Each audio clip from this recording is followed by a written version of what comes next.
ممكن طريقة عجينة الشعير المخمرة بليز؟ أكيد أختي الكريمة، راح أحاول. أولا لازم يكون عندك الخميرة المخمرة اللي هي بالإنجليزي ساوردو، وبالآشوري خمصة دلاشة. شلون نسوي؟ تجيبين زجاجة نظيفة معقمة فارغة طبعا، تضيفين ملعقة طحين وبنفس المقدار مي، وتخليه الطباخ بس ما تكبسيه هيك حتى يتنفس.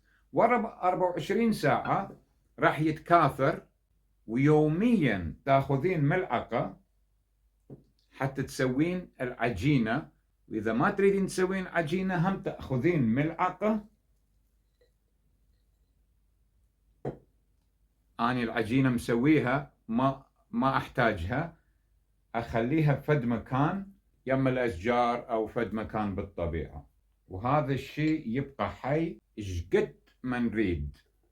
الأهم إنه يوميا نأخذ ملعقة ونضيف ملعقة طحين وشوية مي ويبقى هنا. والقبخ ما نسده كله، نخليه هيك حتى يتنفس فد مكان مو دافئ ومو بارد. وشلون تعرفين إذا زين؟ من الريحة، ريحته مخمرة جيدة. شلون نسوي العجينة؟ طبعا العجينة يراد لها هذا البلاستيك ما شاء الله مخمرة جاهزة.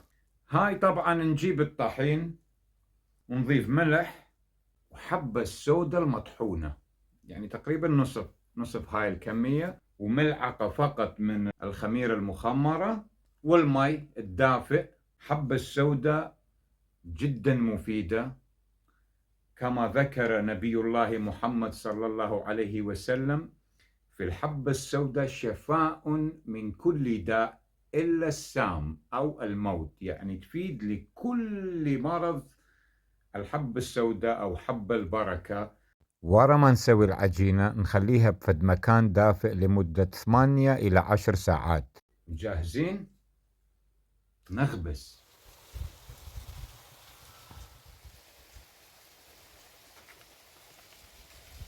والخبز جاهز ما شاء الله، خبز شعير مخمر حار صحي لذيذ، شوية محروق لكن أفضل من ماكو خبز.